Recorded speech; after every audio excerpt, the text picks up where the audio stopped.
I can't really see Popple. 1 out of every 10 cars you pass and which pass you needs help. The skillful driver anticipates trouble, fatigue, tension, weather, typhoid, injury, headaches, tension. The person behind the wheel of a motor vehicle is the worst killer the world has ever known. This morning, 63,000 people got up and calmly began their day without realizing that before tonight, they will be dead or in the hospital or have had a traffic accident of some kind. Act like a good driver. Mature, cool, courteous, attentive, deliberate, mature, careful, and wise. Don't let it be influenced by some clown with bad manners. Look at me. I'm a little show-off kid with a car. It works this way. Live and let live. Stay alive, will you? Welcome, my friends, to episode 19 of My Weird Record Collection. My name is Sean, and I'm coming to you from the city of Chicago. And I'm inviting you into my world. My world is kind of odd. It's kind of strange. And so are the records that I'm talking about in this podcast. They are odd. They are strange. They're under the miscellaneous tab at your neighborhood record store if you're lucky enough to have one. And they're generally uncategorizable. You probably see them out in the wild and you're laughing and saying, who buys this stuff? I do. And somehow my wife still has no intention to leave me. But anyway, welcome to my world of those kind of media for your turntable. In this episode, we're going to be looking at an album called A Great Way to Live, a Tragic Way to Die. But before that, I wanted to fix a couple of problems with episode 18, the episode in which I talked about the Name That Trivia record. Sounds a little bit more upbeat than what this episode's going to be about, right? I made a couple of mistakes. First of all, when I was talking about how Ted Auletta, the organist who performed on that record, how he released a record called Exotica that was recorded on actual film and not multi-track tape, I had mentioned that there was another label who was known to do that, and that was Cameo Records. That was a mistake. That was a slip of the tongue on my part. Cameo Records is actually the label that the Ted Auletta Exotica album is from. In episode, what episode was it that I talked? It was in the Hear How to Plan the Perfect Dinner Party episode. I talked about another label that did that. It was a spinoff of ABC Paramount. That label was called Command Records, and it was founded by Enoch Light in 1959. And also I mentioned recording some records from our Sony receiver onto my Amiga 4000 computer. I made a mistake there. Actually, we had a Yamaha receiver back then. It was not a Sony. My wife's former boyfriend got that for her as a birthday present or something. He got it for cheap.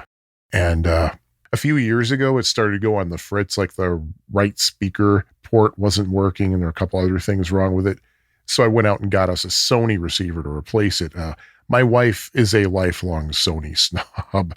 So I figured I better get one of those. It's a fine receiver. You know, it's no frills. It's just 2 speakers. It doesn't have 5.1 or anything.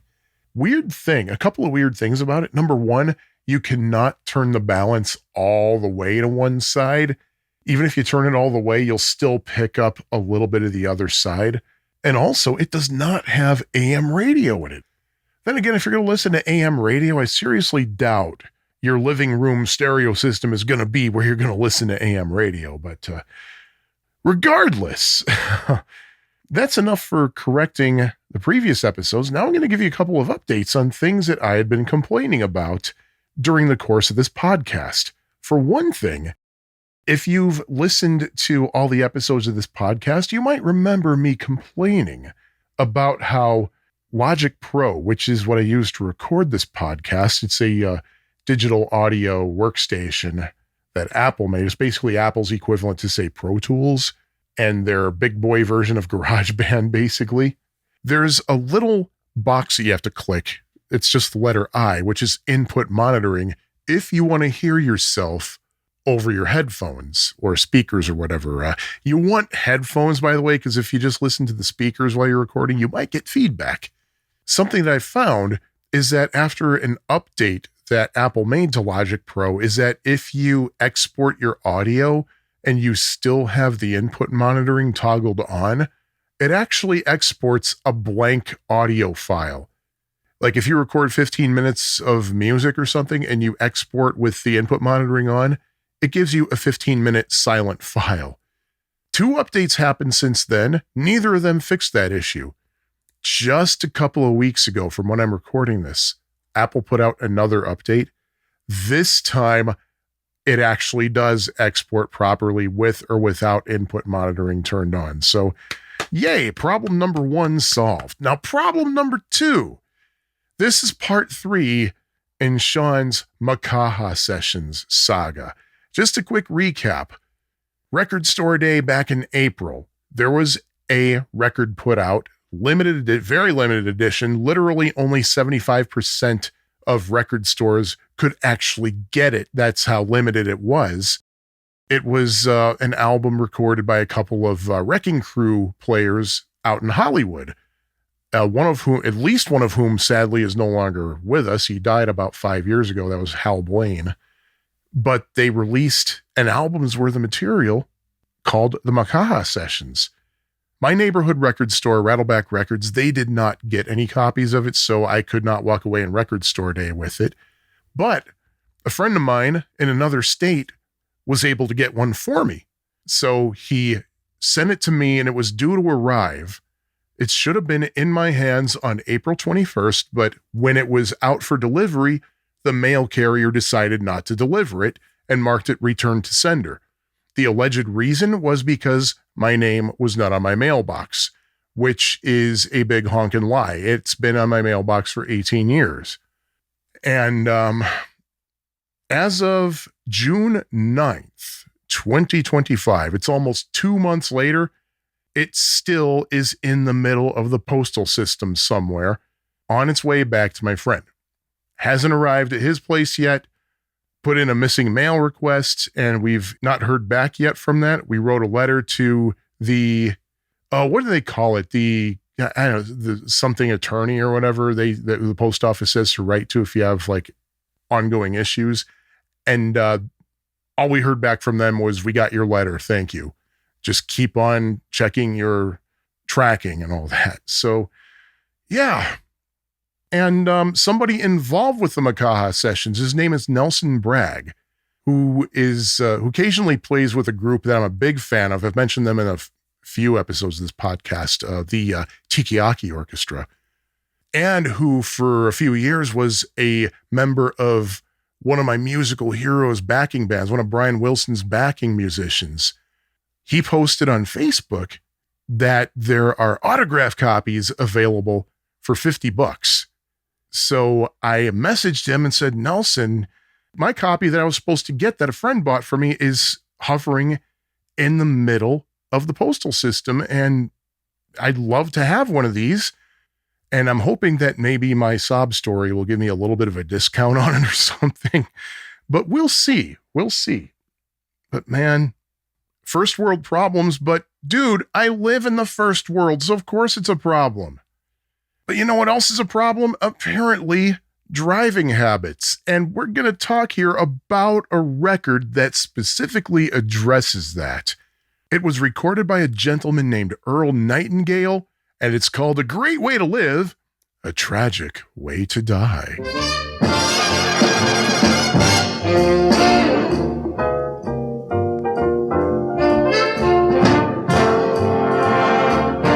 Now, friends, you might remember that in the previous episode, I was recovering from viral bronchitis, which left my voice not fully intact. You hear now that it's much better, and I'm feeling much better. My voice is at least 99% back in the full swing of things, which means that I can now tell you about Earl Nightingale. Well, in my opinion, he was kind of a complex guy. He had a lot going on in his life. Well, his life started on March 12th, 1921 in Los Angeles. By the time he was 12, His father had abandoned his mother, which meant that she was left to raise Earl and his two brothers all by herself. She moved to a tent in Tent City in Long Beach, and she would read to her three sons and emphasize the importance of knowledge, saying that knowledge is the most important thing in life and that everything you need to know is documented somewhere by someone. As Earl's mother worked at a WPA sewing factory making clothes for the poor, he noticed the disparity between the poor and the rich, leading him to learn about psychology and philosophy and seeing if there's a way that somebody who was starting at absolutely nothing could become a big success. So he spent quite a lot of time reading about those topics at the Long Beach Public Library. At one point in his youth, he also set a goal to retire at the age of 35. Keep that in mind. When he was only 17 years old, Earl was an instructor at Camp Lejeune in North Carolina, and then he served in the Marines, and he found himself stationed in Hawaii and was one of only either 12 or 15 survivors, depending on the source you believe, of the USS Arizona attack at Pearl Harbor. Also, during his tour of duty in the Marines, he volunteered at a local radio station as an announcer. After his service was up in 1946, Earl and his wife Diana moved to Phoenix, where Earl worked for an NBC affiliate radio station for 2 years. Then he got a call from a CBS station in Chicago. I'm thinking that's most likely WBBM.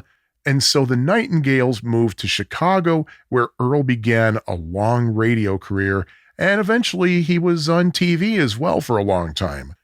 In the fall of 1949, Earl read the book Think and Grow Rich by Napoleon Hill. This sentence in particular in the book caught his attention. We become what we think about. Eventually, Earl would make a condensed spoken word recording of that book, by the way. But upon reading that Napoleon Hill book and growing his radio career, he was inspired to become a motivational speaker.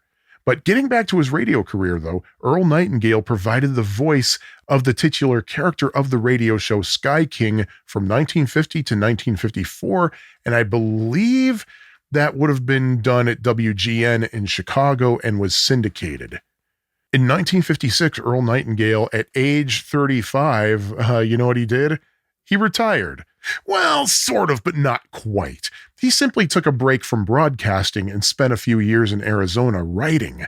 But before he took off for Arizona, he wanted to leave a recorded message for the sales staff at the insurance company that he owned. Told you this guy was complex. And that recorded message was released on a 10-inch record called The Strangest Secret. That record became so popular that it sold 1 million copies and was certified gold, according to many sources that I've found. Now, having said that, if you've been listening to this podcast for, let's just say the last several episodes, you know that I like to do some fact checking. So naturally, I checked the RIAA database, which allegedly is up to date. You know what I did not find there? That's right, neither The Strangest Secret nor Earl Nightingale. He very well may have sold 1 million copies, but the fact is, it's not gold until the RIAA audits the sales and says that it's gold. They obviously have not. But getting back to Earl, The Strangest Secret, which was all about success in business, caught the attention of Lloyd Conant, who's a self-made businessman from St. Joseph, Missouri, and who was also a child during the Great Depression, just like Earl was. Earl and Lloyd joined forces to form Nightingale Conant Corporation in Chicago, which is still in business today, albeit in the suburbs, and it's now run by Lloyd's son, Vic. Over the decades, Nightingale Conant released dozens of books and recordings by Earl Nightingale, and also by other authors as well. One of the things that Earl and Lloyd did was conceive of a 5-minute radio talk show called Our Changing World, which Earl presented 5 days a week starting in 1959, and it was carried by over 5,000 radio stations. I think it was estimated that 7,000 editions of Our Changing World were produced. I think. But anyway, Earl Nightingale's broadcasting career eventually included television, like I said before, and he was on TV and radio for many years. In fact, something I saw when I was doing some research and looking at some issues of the Chicago Sun-Times was that his daily show kept showing up in the TV listings like a rash. But anyway, Earl died on March 25th, 1989, just shy of 2 weeks past his 68th birthday. Despite his very prominent career and his omnipresence on the radio and on TV, especially Chicago, I honestly don't remember him at all. But not to worry, I now know of him thanks to a record I found for $3.99 sometime in or after February 2021 at a used record store here in Chicago. That record is called A Great Way to Live, A Tragic Way to Die.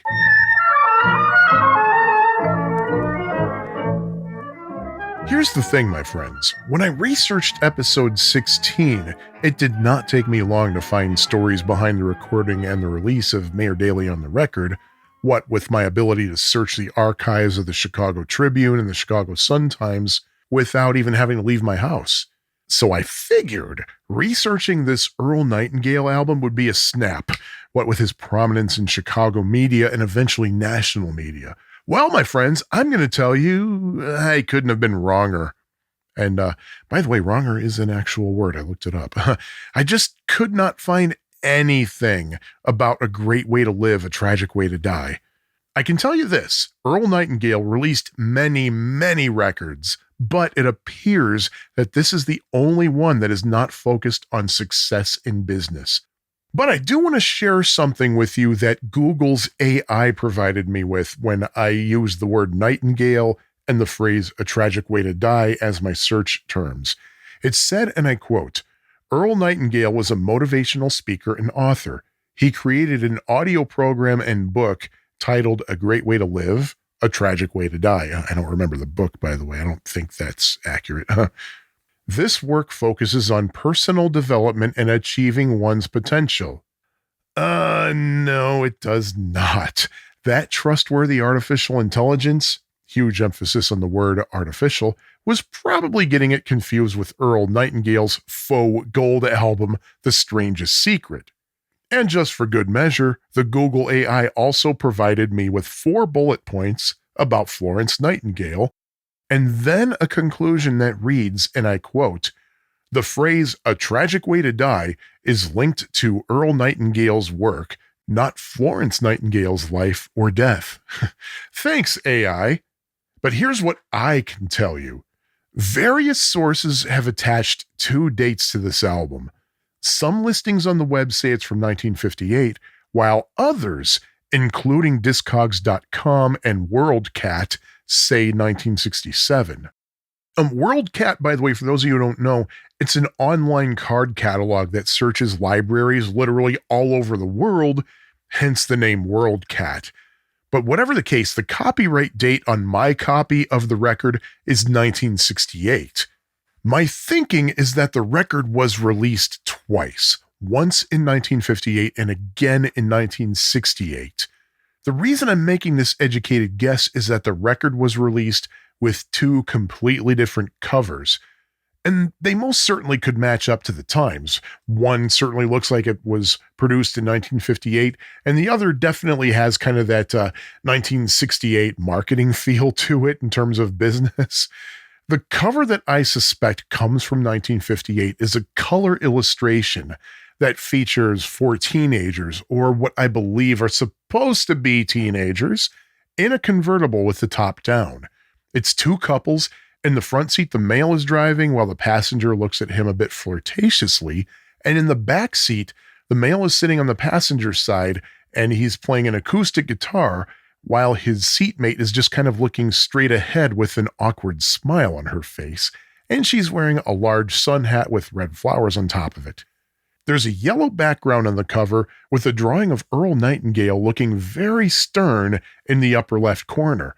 On the top 1/3 of the cover, in red text that resembles a font called El Hombre, is in all lowercase letters, "A Great Way to Live, ... The back cover, however, is not quite as upbeat.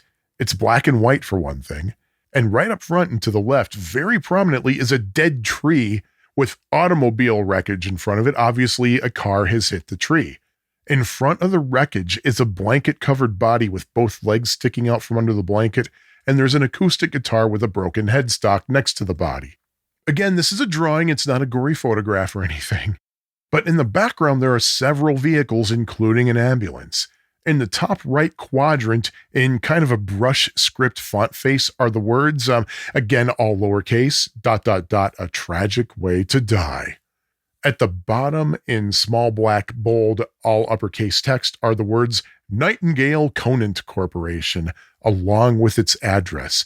By the way, in case you want to visit the historic building that once housed Nightingale Conant, it's at 333 North Michigan Avenue in downtown Chicago, right by Wacker Drive and the Chicago River. And while you're there, you can go to the Chicago Blackhawks store or grab some chocolates at Fannie Mae. If you're listening in the future, I'm talking 2025, things may have changed since I recorded this. But you're not going to find Nightingale Conant there now. The company's headquarters are now located in Glenview in the northish suburbs. Now, the version of the album that I have has a completely different cover. There's an off-white background split into 4 quadrants, and each of the 4 quadrants has a colored square that's slightly askew. I imagine this cover would be a nightmare for somebody with OCD to look at. The top right and bottom left squares are kind of a goldenrod color. The top left square is sort of a reddish, orangish color with the phrase, "A great way to live," in the exact same font as the phrase appears on the other version of the cover in white. The square in the bottom left quadrant is black with the phrase ... a tragic way to die. Again, it's in white, and again in the same font in which it appears on the other version of the cover. Also in the black square is a black and white rendering of Earl Nightingale, basically looking a little bit like Don Draper with glasses if he were disappointed in you. His name appears in a small serifed font above his head. The back cover of my copy is significantly different from that of the other cover that this album was released with. As with many back covers, it's in black and white, nothing unusual there, and the design is split up into 2 vertical halves. The left half has a white background and essentially a reproduction of the front cover, but instead of the blank yellow panels, the one on the upper right quadrant has the picture from the front of the earlier cover, the kids in the convertible, and the bottom left quadrant has the picture from the back cover of the other version, the dead tree with the wreckage and the body with the legs sticking out. The right half of the back cover has a black background and a couple of blurbs in the white text. The first blurb is preceded by a black and white photograph of Earl Nightingale, and it has a header that reads, "The man who speaks to you." The blurb gives a bit of information about Earl Nightingale and his career. Below that, there's another blurb that is titled, "How Safe Is Your Driving?" And it talks about what Nightingale talks about on the record. I found this sentence particularly interesting. His talent for making complex subjects interesting and easy to understand assures that anyone who listens to A Great Way to Live, A Tragic Way to Die will profit richly from the experience. I'm especially fascinated by the assertion that he makes it interesting. More about that in a bit. Underneath that blurb, there's the logo and address of Nightingale Conant Corporation, again 333 North Michigan. Now, on both versions of the cover, on the front in the upper right, there may or may not be a black sticker with yellow text and a yellow border around the text. The sticker on mine says, "The Your Company Safe Driver Program," with the phrase "Your Company" in large, all-capital italic letters. The only picture I could find of the other cover shows a sticker that says the JC's Safe Driver Program. I can only guess what this sticker was, and my guess is that if you had a business or organization or something, you could order a bunch of these records that has stickers with your organization's name with the words Safe Driver Program. Either that or they all came shipped with the phrase the Your Company Safe Driver Program, and you just stick your company's sticker over the phrase Your Company. Now, I described two different covers.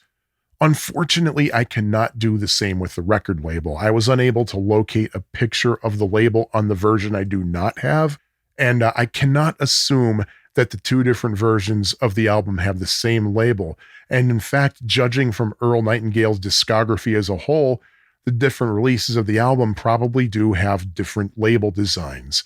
But here's what the label looks like on the copy I have. The label is graphically divided vertically but unevenly. Two parts of it are about 3/4 on the left side, 1/4 on the right. The top, roughly 3/4 of the left side, has a dark yellow background, and off to the left is a black drawing of a cross-armed Earl Nightingale, who, in this drawing, kind of looks like the love child of Victor Lundberg and Hank Hill. If this works much better if you're following me on YouTube, by the way.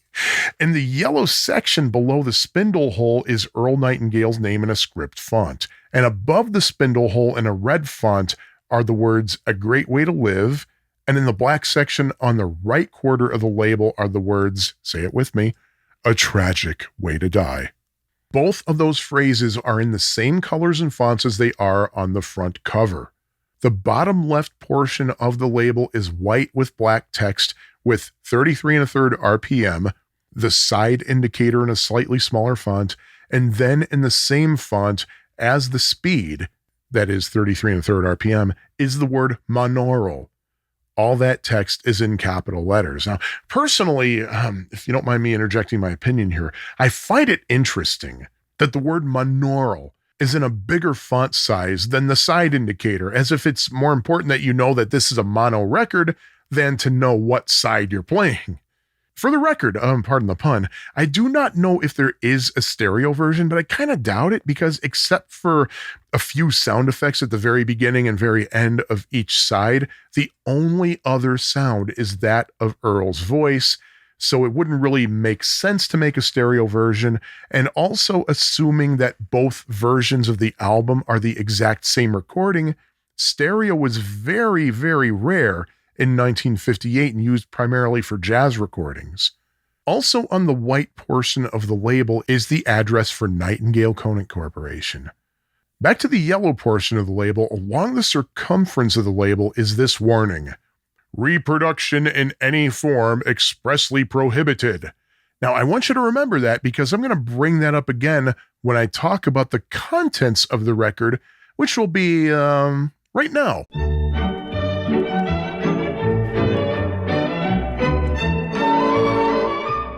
I should tell you about what actually is on the record itself, like the actual audio contents. Well, A Great Way to Live, A Tragic Way to Die is a spoken word recording, except again for a few sound effects. A little secret, that little thing you heard at the beginning of the podcast episode, that was just a silly little thing I put together myself from an Addison commercial. But it's just side 1 and side 2. There are no individual bands. It's just one track per side. Side 1 clocks in at just under 12 minutes, and side 2 is 14 minutes and change. What you get is 26 glorious minutes of business genius Earl Nightingale in his deep voice talking about the importance of driving safely. The vibe that I get from listening to the record is that of Jack Webb as Joe Friday. And the people in the car who have not fastened their seatbelts are not attached to the car in any way. They're completely free to move in any direction.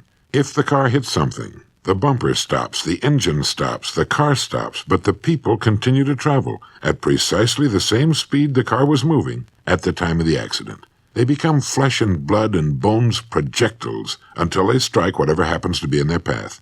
And what they strike is always tougher than human flesh and bones. Let me tell you, Earl Nightingale had a really seriously deep and gravelly voice, as you've already heard and will be hearing again. Editorializing here, I would not be surprised if he smoked a couple of cartons of cigarettes before he recorded this or any of his other audio. But let's talk about side 1. The first thing you hear is really cheesy sound effects of a car crash. Listen to that. That's the sound of modern mobile man. Do you know that if a man had heard that sound just 50 years ago, he might have become a candidate for a straitjacket? Then Earl predicts that this year, what year it is, I don't know. I don't know. Because again, this could have been 1958, could have been 1968.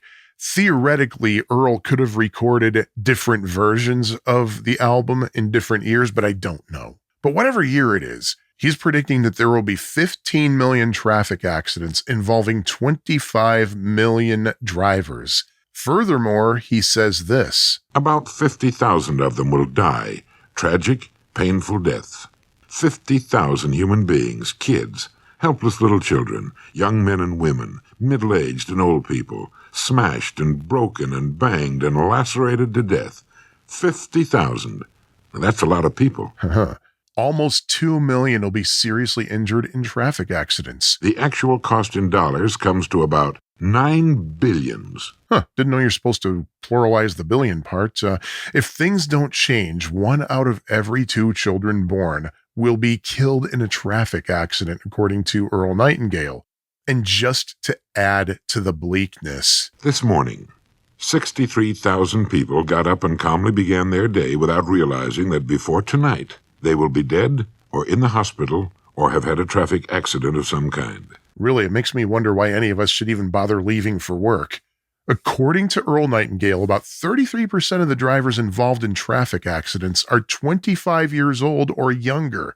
He does emphasize, though, that it might sound like he's picking on young people, but he reminds us that the reality is that means that twice that amount of traffic problems is caused by people over 25. Earl makes a comparison of the rate of the lives lost in car accidents to the rate of lives lost in wars. Apparently, war is safer. And I see, my friends, that some things have not changed, because I remember in the 90s going through driver's ed, our teacher started off class by rattling off statistics of car accidents compared to casualties in the Vietnam War. I remember he said, why bother sending people to war? Just make them drive somewhere. This year, again, according to Earl Nightingale, 2 out of every 5 teenagers are going to be involved in traffic accidents. 11,000 are going to have accidents today. 11,000 more are going to have accidents tomorrow. Teenagers make up 9.8% of licensed drivers, but almost 17% of all accidents. Keep that in mind, because I'm going to get to that a little bit later. Those who are between the ages of 20 and 24 make up about 10% of licensed drivers and are also involved in about 17% of all accidents. Now, Earl says don't think of these numbers as statistics, but as human beings who have most of their lives still ahead of them. Earl also says 90% of all accidents need not happen at all, which I guess implies that 10% do need to happen. How does that work? And according to Earl Nightingale, alcohol figures in 50% of all accidents. Again, I don't know what year all these stats are from. Could be 58, could be 68. Couldn't tell you for sure. But Earl enumerates 6 main problems with driving that lead to traffic accidents, and he says that every one of them has to do with drivers. Number 1, the lack of accurate knowledge about driving, and he offers a solution of providing high-quality driver's ed in high school. Number 2, aggressive personality traits, which might indicate that there are people behind the wheel who aren't well in one way or another. 1 out of every 10 cars you pass and which pass you, 1 out of every 10 cars on the road today is being driven by a person who is mentally or emotionally ill and who needs help. Number 3, unsound and immature judgment. One thing interesting about this record is not just Earl's kind of odd bass voice, but also the way he says mature. Some people say mature, some people say mature. He says matyerr. Here, let's listen to what I call the matyerr montage. Act like a good driver. Mature, cool, courteous, attentive, deliberate, careful, and wise. The immature adult is a person who has grown up big on the outside and has remained a little child on the inside. Mature, unsound, and immature judgment. Unsound and immature judgment. If you're immature, remain a passenger if you possibly can. Putting an immature person behind the wheel of a car is like giving a box of matches to a child in a fireworks factory. Immaturity is one of the biggest headaches of man. Immaturity, of course, means we haven't grown up yet, haven't matured mentally and emotionally. Number 4 problem that causes traffic accidents, lack of cooperative attitudes. And number 5, willingness to take undue risks. And number 6, a lack of experience, particularly in complex driving situations and emergencies. Really, it sounds like not much has changed over time. Those are still pretty common problems, aren't they? But Earl doesn't think you're a good driver unless you've had at least 5 years experience without an accident. And he offers 10 ways to go those 5 years without an accident. Number 1, make sure your vehicle is in the best possible condition. Number 2, plan your route ahead of time. I don't know how well that would work out these days with people using turn-by-turn navigation. Number 3, don't drive when your ability is impaired by alcohol, medicine, or sleep deprivation. Totally logical. Number 4, use your seatbelt and any other safety device available to you, and make sure that all of your passengers do too, because they are your responsibility. Now, I can only speak for the state of Illinois, but that last part is absolutely true. Somebody is not buckled in your car. You, the driver, are the one who gets ticketed for it. And mind you, this plea to use your seatbelt came decades before seatbelt laws were enforced. I think it was the mid-'80s when Illinois adopted a seatbelt law. It was like around 1985, I think. Anyway, the number 5 thing to do to make sure that you can drive 5 years without an accident: see everything. Use glasses if your eyes need them. Clean your windows. Use good posture so that you can see as much as possible. Don't wear sunglasses in the dark. It's dark, and we're wearing sunglasses. Hit it. Number 6, drive smoothly. Number 7, act like a good driver. Matyerr, cool, courteous, attentive, deliberate, attentive, and wise. Number 8, communicate all your intentions. Use turn signals, use any other signals that you need to use to let people know what you're about to do. Number 9, anticipate trouble. Drive defensively, and not only defensively regarding other drivers, but also weather, changes in the road, all that stuff. And number 10, slow down. Statistically, fast speeds are too dangerous and too deadly. And he ends the album side with more sound effects and a plea to do this. Live and let live. Stay alive, will you? Isn't that exciting? Side 2 also starts with sound effects. Most of side 2, if not all of side 2, Earl goes through each of those 10 ways to avoid an accident in greater detail. He talks about how accidents and violations are often caused by emotions getting out of control, something that we call these days road rage. Now, one thing that I have to take issue with, he says use your horn to alert others. Sounds reasonable, that's why it's there. Use your horn to alert pedestrians, bicyclists, and other motorists. To that, I say no. Do not ever honk your horn at a cyclist. Why? Because, hey, a cyclist is out in the open. Horns are made for other drivers to hear. If you honk your horn at a pedestrian or cyclist, it's going to be much louder and much more startling, and a cyclist might literally be scared right off the bike. I understand if you want to do that specifically to a cyclist. As a cyclist myself, I can tell you 90% of us, as a friend of mine once said, are total jerks. So I don't necessarily blame you. But still, don't make things worse. Do not honk at a cyclist. And I love how Earl gets a little bit redundant when going over point number 10. And here's number 10. The 10th rule for safe driving. Now, remember how I mentioned before that percentage of accidents involving teenagers? Well, surprisingly, one thing that Earl emphasizes is that teenagers actually need as much time behind the wheel as possible so that they can gain experience and basically build the ability to make sound judgments. Mind you, he does kind of imply that as much time as possible behind the wheel would involve parental supervision, but still, kids listening to this who are just learning to drive, Earl Nightingale says, drive as much as possible. So if your parents give you a hard time, they're, no, you're not going to drive, well, tell them, hey, I need to build up some practice. And also remember before how I pointed out that copyright warning and told you to keep that in mind because I was going to get back to it. Well, I'm going to get back to that right now because there's a copyright warning. It basically says, do not reproduce this. But the thing is, Earl seems pretty serious. He wants people to know about traffic safety. You would think that if somebody is this serious, then they wouldn't threaten people who try to reproduce it. They'd put this thing out and say, spread this everywhere. Wouldn't you think? I would think that with Earl's gold record sales, sorry, that he could afford to sacrifice some money here and there, right? Right? Am I right? I don't know. But one thing that I absolutely love about this record is how he ends both record sides. Stay alive, will you? Gotta admit, that's not necessarily 100% up to me, Earl, but thank you for the suggestion. So that's a great way to live, a tragic way to die, at least in a nutshell. So now that I've talked about that, I'm going to share my record collecting thoughts.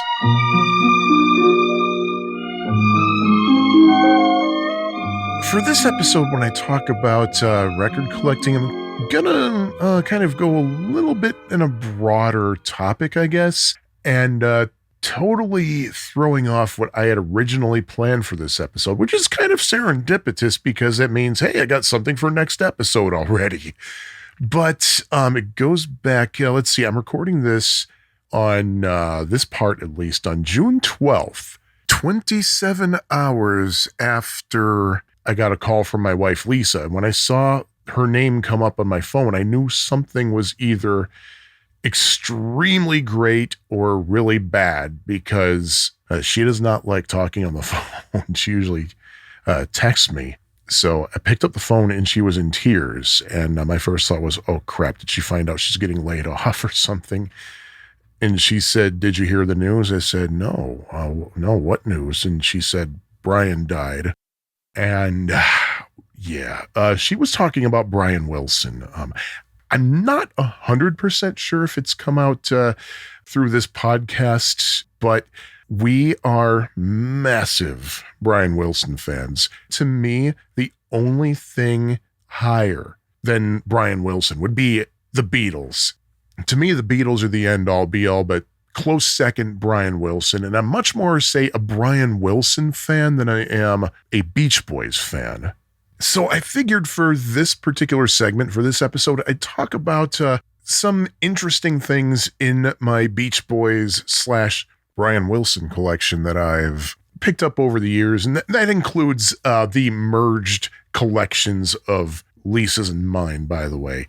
In fact, I'll start with stuff that became mine by marriage. For one thing, we have framed in the living room the 1966 Brian Wilson solo single, Caroline No, which is a song that's actually from the Beach Boys' Pet Sounds album. I think the Brian Wilson solo single came out before the album did. I remember years ago hearing the song on the radio, and then the DJ said, well, this song was credited to just Brian Wilson, but you can hear the other guys too. No, you cannot. He's the only Beach Boy on that song. Not even playing on the instrumental track or any other Beach Boys. But it is signed by Brian Wilson himself. She got that signed by him in the summer of 1998 when he was doing a couple of meet and greets. He did one in LA, I think. He did one here in Chicago at the Borders on Michigan Avenue in Chicago. And he did a signing, I think, at the Tower Records in Greenwich Village. And Lisa was living in New Jersey at the time, so she went to that. And she brought the Caroline No single with her to get autographed. The rule was you could get two things signed by him. One had to be his latest album, Imagination, which had just been released. The other was whatever item of your choice. So she brought the Caroline No single. And while she was there, she told him, hey, I met my boyfriend because of Pet Sounds. And sitting next to Brian was his wife, Melinda, who sadly also died not terribly long ago, a year or two ago, I think. And while Brian was signing her stuff, Melinda said, hey, I want to hear more about this. And there's a picture of Lisa telling Melinda about how we met because of Pet Sounds. But framed in our living room is that single. Unfortunately, the way we have it positioned, the afternoon sun shines right on it. And unfortunately, it made a lot of the color on the label fade. It's on Capitol Records, and it had that yellow-orange swirl that most Capitol Records singles had in the 60s. It's almost all yellow at this point, but thankfully the signature in Sharpie is still very, very much intact. So we're lucky in that regard. That's the only signed vinyl we have. When I went to the meet and greet in Chicago, I had Brian autograph the Imagination CD. I think it might have been the promo copy that I had that I got from my program director at the radio station where I worked. And the cool thing about the promo version of Imagination was that it also came with a little booklet that had a couple of stories about the recording of the album. So that was pretty cool. I think I had Brian autograph that. And he also autographed, there was a CD single put out from Imagination of the quasi title track, Your Imagination. I had him autograph the slipcase from that. And I too told him, Brian, I met my girlfriend because of Pet Sounds. And I showed him a picture of Lisa and he looked at it and he said, wow, thanks. Something about Brian Wilson is he wasn't the most social person around strangers unless he was having a particularly good day. He was never rude or anything, really. He's just kind of short, I guess. That would not be the only time we had an interaction with him. I've told many people about this, but in 2006, Lisa and I happened to be in New Jersey. She was living in New Jersey. I was living here in Chicago, but when I moved to Chicago, she had to stay behind for a year to finish her master's degree. So I went out to Jersey to spend Thanksgiving with her, and it just so happened that Brian Wilson had a mini tour of the Northeast to commemorate the 40th anniversary of Pet Sounds. And he was doing a couple of shows at the Beacon Theater in New York. So we got tickets for the show on November 21st of that year. So we went to that show, met up with a bunch of our friends. And one of our friends was friendly with one of the backup musicians in Brian's band. And he told her, I'm going to leave 5 tickets at will call for you for the second show. Bring 4 friends with you and just come on and enjoy the show again. And she said, okay. So a couple of our friends were invited, as was our friends Leon and Amy, who lived in Ohio. But the problem was they had to fly back home the day of that second show, but they were going to try to reschedule their flight. Well, that day we got a call from our friend. She said, hey, Leon and Amy weren't able to reschedule the flight. Do you want their tickets? And we said, oh, hell yes. So all we had to do was basically get to the Beacon Theater and the tickets were ours. So we didn't mind seeing Brian Wilson a second night in a row. So we went back to New York. And so our friend got the tickets at will call. And not only were there 5 tickets, but there were also 5 backstage passes. We're like, oh, this is pretty cool. So yeah, we enjoyed the show. And then security said, if you're here for the after party, come over to this side over here. So the 5 of us went over where everybody else was for this after party. And the dude looks at our backstage passes and he says, wait, you have all access passes. You just go right in. So we're like, oh, okay.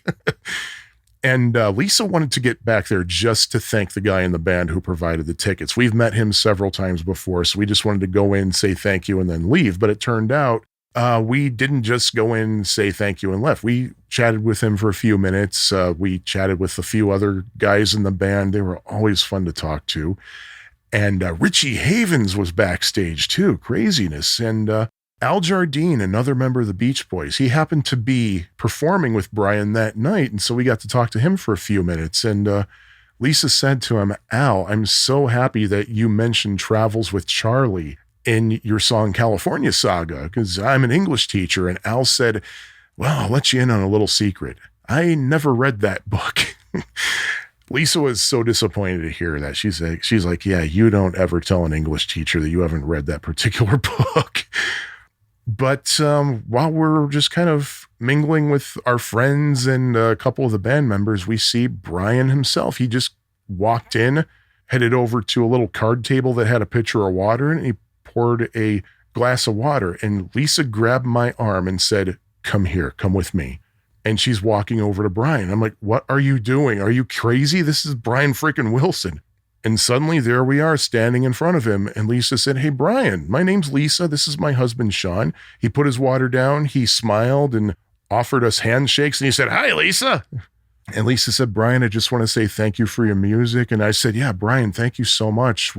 Your music means so much to us. And we met because of Pet Sounds. And he said, whoa, great. And then he took his water and walked away. And it was about 8 seconds, but it was It was a thrilling experience. It really was. And probably about 20 minutes later, like after we had left the theater and we're walking down Broadway to head to Penn Station, Lisa just stopped dead in the middle of the sidewalk and just broke down sobbing. She's like, "Oh my God, I can't believe this happened." A delayed reaction. She was totally cool inside and everything, but just something all of a sudden occurred to her that she had just shaken hands with her idol who addressed her by name. Too bad we didn't get any pictures or anything from that moment. We still have one of the all access passes that we have in a frame. Some other things we have in our record collection. In 1965, I think it was early 1965, Brian had written and produced a song called Guess I'm Dumb that he wanted to release as a Beach Boys single. But the rest of the Beach Boys said, we can't do that. We can't put out a song that calls us dumb. And so Brian offered it to a guy named Glenn Campbell, who filled in for him when he quit the road at the beginning of 1965. So as a thank you to Glenn Campbell, he offered the song to Glenn, and Glenn said, "Sure, I'll record it." And it is an amazing production. It's really one of Brian Wilson's best productions. It's fan-freaking-tastic, and Glenn Campbell's vocal on it is just nothing short of astounding. The problem is it didn't sell very well, so it's hard to find a copy of that, but it turns out that sometime in the early 2000s, there was a guy named Derek Alden Bill, who sadly is not with us anymore. He was a longtime Beach Boys historian, and he put a call out that he wanted to put up his collection for sale, but he didn't know how to do it in a web-friendly format and asked if anybody knew how to do it and could do it for him. So Lisa stepped forward and said, "Yeah, I can do that, Derek." And so he sent her the list and she put it in the proper HTML format, which was no problem for her. She did that for a living at the time. And so she got the list up and running, and Derek said, "Hey, thanks so much. Tell you what, as payment, pick a couple of items off my list." And we saw that there was a copy of Guess I'm Dumb on his list. So Lisa said, "Oh, let's grab that." Derek was like, "Oh crap, I was afraid you were going to say that." And also while we were at it, Lisa asked for a copy of Beach Boys Party because we did not have a copy of that on vinyl, and he had an original one from 1965. Actually, at the time, really, if you were going to have a vinyl copy of Beach Boys Party, chances are it was going to be a 1965 version, maybe a 1994 version, because Capitol Records literally forgot about that album, even though it was a huge seller and actually had Barbara Ann on that, which was a #2 hit for the group. Capitol literally forgot about it, so it had been out of print for like 20 years. So Lisa asked for that. So that was our payment, was a copy of Beach Boys Party, an original copy, and Guess I'm Dumb. Guess I'm Dumb especially, we are thrilled to have that in our collection. It's not in the best shape in the world, but hey, it plays, and it's a rare item to have. And something else interesting in the record collection, and this is something that came from Lisa actually before we got married and possibly even before we even met, is a copy of the Beach Boys' 1973 album Holland. So called because most of the album was recorded in Bambrugge in the Netherlands. But her copy was a promo copy. She found it, I think, at a record show, and it was for a decent price, so she bought it. Those of you who are big Beach Boys fans, it did not come with the Mount Vernon and Fairway EP. She did happen to find a copy of Mount Vernon and Fairway sold separately from the album, so she bought that and put it with it. The Mount Vernon and Fairway EP is not a promo copy, though. And the interesting thing about the promo version of Holland, it plays back remarkably well. So I'm guessing that whoever had that promo copy, was most likely a radio station, did not play it very much. And that's one of the nice things about owning promo copies of albums, is if the album had a particular single that the record company wanted pushed, they would play mainly just that one song. In the case of Holland, that would have been Sail on Sailor. And the rest of the album might have been neglected, which is a shame because Holland is a perfect album for the album-oriented rock radio format. But still, it's a cool thing to have in our collection, and I play it a lot. It sounds fantastic. Now, here's something interesting. In 2004, Brian Wilson did the unthinkable and essentially finished the long fabled Smile album that he started and never finished in 1966, 1967. And the album came out in September of 2004. And shortly after the album came out on CD, Rhino Records put out a vinyl version of it. And we have that. And the only reason I'm mentioning that is I didn't realize it, but apparently there was only one pressing of that album made. They never reissued it. And I posted a picture of it on my Facebook timeline some time ago. And a friend of mine was like, those things are going for a couple of $100, right? I said, what? He said, yeah, these are rare nowadays. I'm like, oh my God. So I guess that's worth mentioning. I have no interest in parting with my copy. No way. Love it too much. Love to play it a lot. So that is not leaving our possession. If you follow this podcast on YouTube, I might have mentioned this in one of the videos I put on YouTube, but something that we added to our record collection, I don't remember how many years ago, but Lisa and I were just walking around Lincoln Park in Chicago with our friend Dan, who also is a major fan. And we went into a record store on Clark Street. I think it was Hi-Fi Records. I could be wrong about that, which later became Dave's Records, which recently became nothing because the building was sold and is being demolished. But we saw a Beach Boys album in there that had a weird picture of it. It was the touring Beach Boys. That is the Beach Boys without Brian Wilson, but with Bruce Johnston. And they're obviously in some kind of deserty looking place. And a middle-aged guy is in the picture with them, and he's got moobs and an orange t-shirt. And we're like, what in the world is this? And we looked at it, and it was actually the album The Beach Boys Today, their first album they put out in 1965, but with a different title. It was on the Music for Pleasure label, the same label that I mentioned in a couple of episodes before when I talked about Smash Hits 71, which was on the Music for Pleasure label.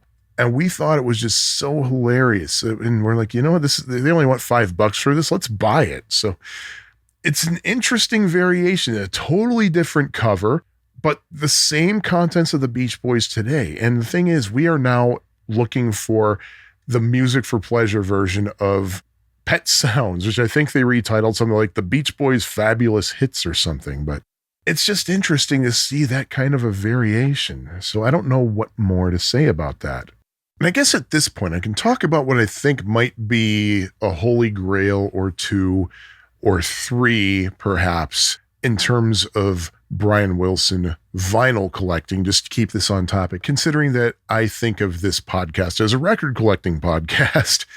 For one thing, there are two holy grail versions of the Holland album, for me at least. Now, the thing about the Holland album, that song Sail on Sailor that I mentioned, that was not originally scheduled to be on the Holland album. When the album was presented to the suits at Reprise Records, side one started with Steamboat and ended with We Got Love. The executives at Reprise listened to the album. They said, guys, we don't think there's a single on this record. You got to do something about that. You got to redo this record and put a song on here that we could release as a believable single. So when the guys got home to California, they recorded a new song called Sail on Sailor. They stuck it at the beginning of side one, right before Steamboat, and took We Got Love off of side one. Which is why those of you who have an original copy of Holland, if you look at the lyric sheet, there are no printed lyrics for Sail on Sailor, and there's a big empty space between California Saga and The Traitor. It's because they expected side one to start with Steamboat and end with We Got Love, and it was never changed after Sail on Sailor got added. But here's the thing. Some copies of the album cover, I think in France or somewhere else in Europe, got out that actually listed We Got Love on the back, but the record still played the lineup with Sail on Sailor. So that's one Holland Holy Grail, and perhaps the bigger Holland Holy Grail. I think it's a German pressing that came out that actually did have We Got Love. It had the original Holland lineup on it. Those things apparently are super rare. So if you have one of those, hold on to it. Bequeath it to me in your will. Another piece of Beach Boys vinyl that I think is a holy grail would be a single by a group credited as Kenny and the Cadets. Kenny and the Cadets are the Wilson brothers, Dennis, Carl, and Brian. Actually, it just might be Brian and Carl, and their mother, Audrey. And I think Al Jardine might be on it too. But on side A, there's a song called Barbie. And on side B, there's a song called What Is a Young Girl Made Of? A few copies that were released. It was probably early 1962 before really the Beach Boys seriously took off. Now think about this. The Beach Boys were from Hawthorne, California. Mattel is from Hawthorne, California. What did Mattel produce? Barbie. What was Barbie's boyfriend's name? Ken. Kenny and the Cadets. You see the connection there? So that single was meant to be kind of a tie-in with the Barbie doll. You can get that song on a number of different compilations of the Beach Boys' really super early days, but good luck finding the original single credited to Kenny and the Cadets. And by the way, that's not the only record with a Beach Boys connection that is a Barbie tie-in. I think it was 1987, California Dream Barbie. When that doll came out, it was accompanied by a flexi disc credited to the Beach Boys, and the name of the song is Living Doll. That's not really a holy grail. It's not all that hard to find. You can go on eBay, probably find the complete doll for it. In fact, my mother of all people, I think that's exactly what she did. She went on eBay, found that, and gave it to my wife as a Christmas present one year. And she was really thrilled about that. And fun fact, by the way, Brian Wilson is actually the only Beach Boy on Living Doll. Obviously, another Beach Boys Holy Grail piece of vinyl would probably be an X Records copy of the song Surfin', their first ever single with Luau on the backside. The reason it was on X Records is because the original label, Candix, folded, and there's a whole story behind Candix and X Records, and there's a lot of shady business going on between those two companies. And of course, perhaps an even bigger holy grail would be an original Candix pressing.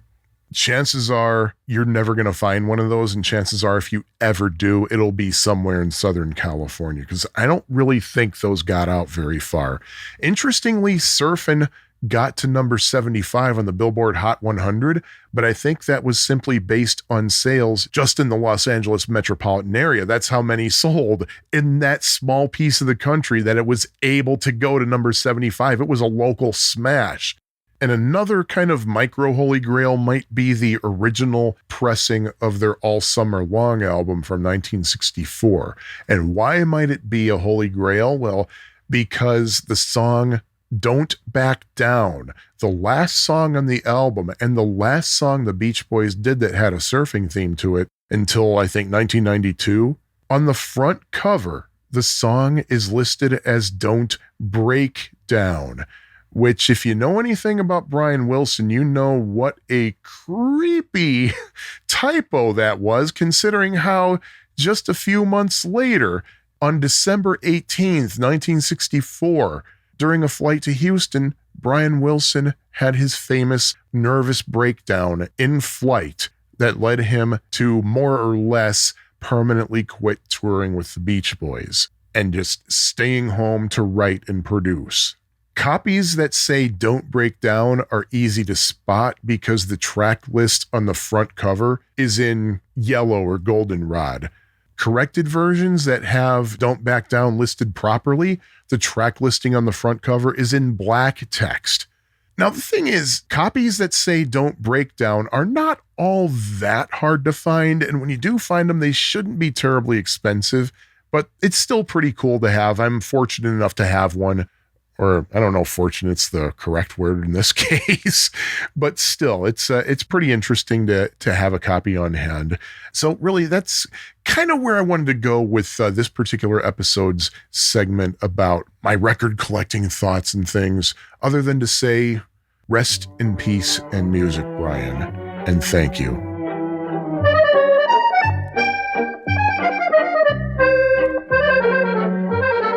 Now it's time for me to rate this record. As a reminder, those of you who've been listening to this podcast in the past, and those of you who have not been listening, this is news to you. Every record I talk about, I have to give it a rating on a scale of 1 through 5, inclusive each, on 5 factors, meaning each record is going to have a composite score somewhere between 5 and 25 inclusive. The first category I rate on is either local interest or usefulness based on what the contents of the record really focus on. I also take into account the historical interest, like perhaps the record might be an interesting sign of its time. And I also rate based on uniqueness, weirdness, and enjoyability.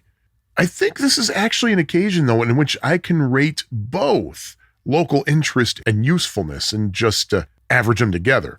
I think for local interest, I'm going to rate the record a 5, simply because Earl Nightingale is, let's face it, very Chicago. He's not originally from Chicago, but that's where he made a vast majority of his media presence happen.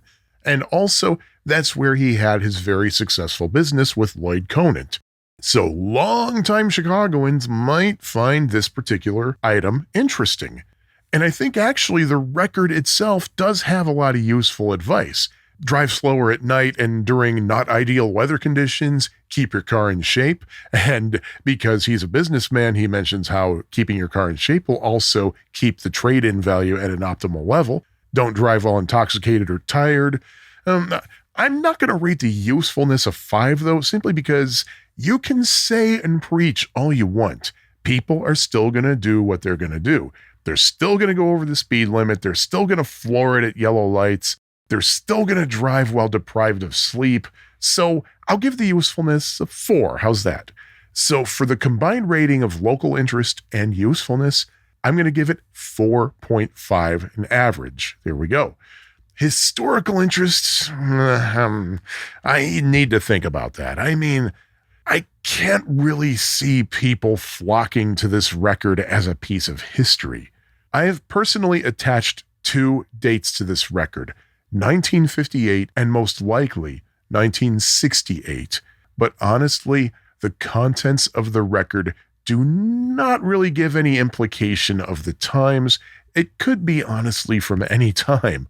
And it might just be this guy talking, but I don't really feel that Earl Nightingale is the epitome of history. Historical interest, ergo, gets a 1 from me. And it occurs to me that I have not said the title of the album in a while, so I'll do that now, because it is time to rate the uniqueness of A Great Way to Live, A Tragic Way to Die. I got to tell you, this is a pretty unusual record.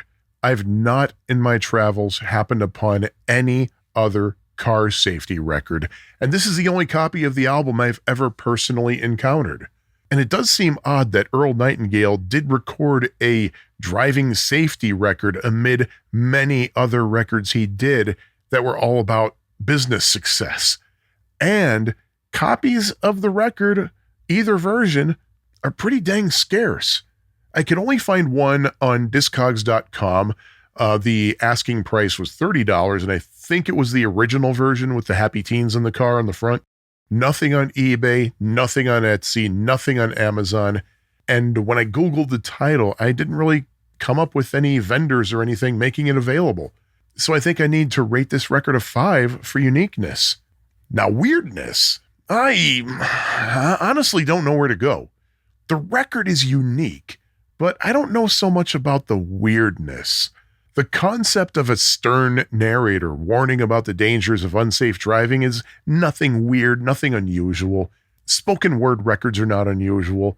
But with the various appearances of Earl Nightingale's face on the cover and on the label, that is kind of weird. Because, I mean, apparently he really wants to make sure the world knows what he looks like.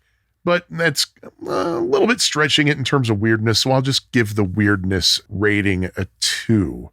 And finally, enjoyability.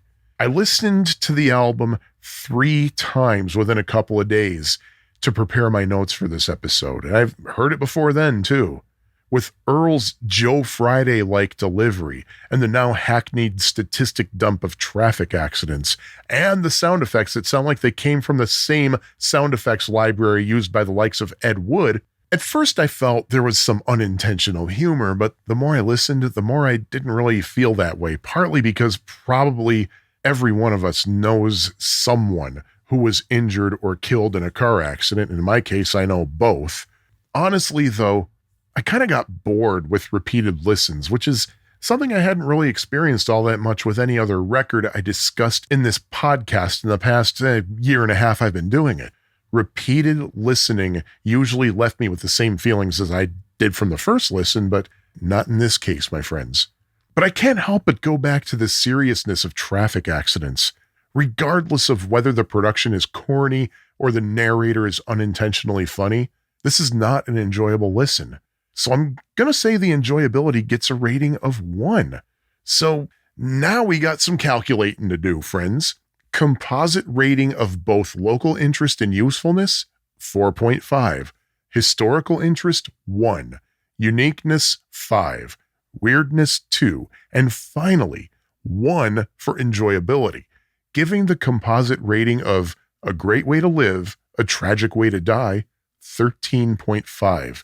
I admit that I was thinking this would be the lowest rating a record I've talked about has received, but I'm way off. I mean, just 2 episodes ago, I rated another one lower. But whatever the case, that 13.5 rating puts this record 1 notch below Auto Harp for Students and Educators and 1 above Conquer the Video Craze.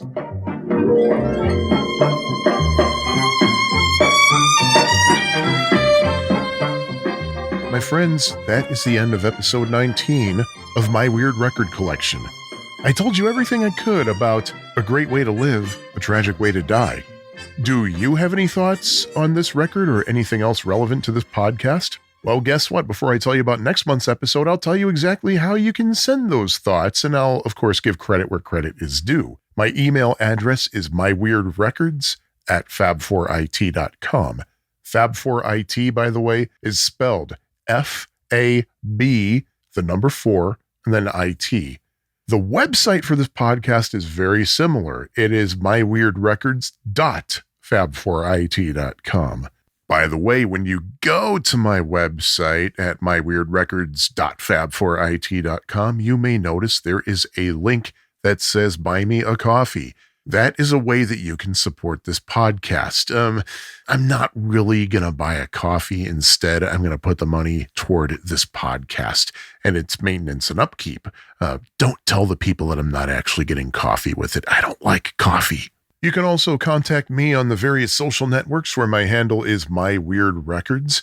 You can look for this podcast on Facebook. Simply do a search for My Weird Record Collection, or you can go straight to facebook.com/myweirdrecords. This podcast can also be accessed on YouTube, where you're going to find not only episodes of this podcast, but also, whenever possible, audio of the records that I discuss, and occasional extra videos concerning both my weird collection and my not so weird collection. So you can search for My Weird Record Collection on YouTube, or go directly to youtube.com/@My Weird Record Collection. And hey, those sounds you heard from the record and some additional things I threw in there just to be silly, guess what? They remain the property of their respective copyright holders, and they're used for commentary and review. Infringement is not intended. Big, massive thanks goes out to fellow Brian Wilson fan Tim Christ, also known as Shoebox. Thank you, Tim, for letting me use your record, the Pac-Man EP, as the basis for the logo for this podcast. My friends, you really need to check out Tim and his exciting, unique music over on his website at worm-quartet.web.app. I also send out a big hugging thanks to Kevin Zerb for designing the logo artwork for this podcast. And Kevin and his music and his podcasts, including his newest one, Mono, are available on the web at zerbinator.com. Next month, because we will finally be officially in the summer, we'll talk about a charity album that came out about 40 summers ago. So join me as I explore that in episode 20. Wow, we're up to 20 already. So until then, this is Sean reminding you, please support your local record store, and stay alive, will you? Life is no good anyway. I don't care if I do get hurt or killed. And that label was called... Oh, I forgot what it's called already. Good grief. That's what happens when you don't write things down. Being single is like liking a Phil Spector record. There's no separation from the two.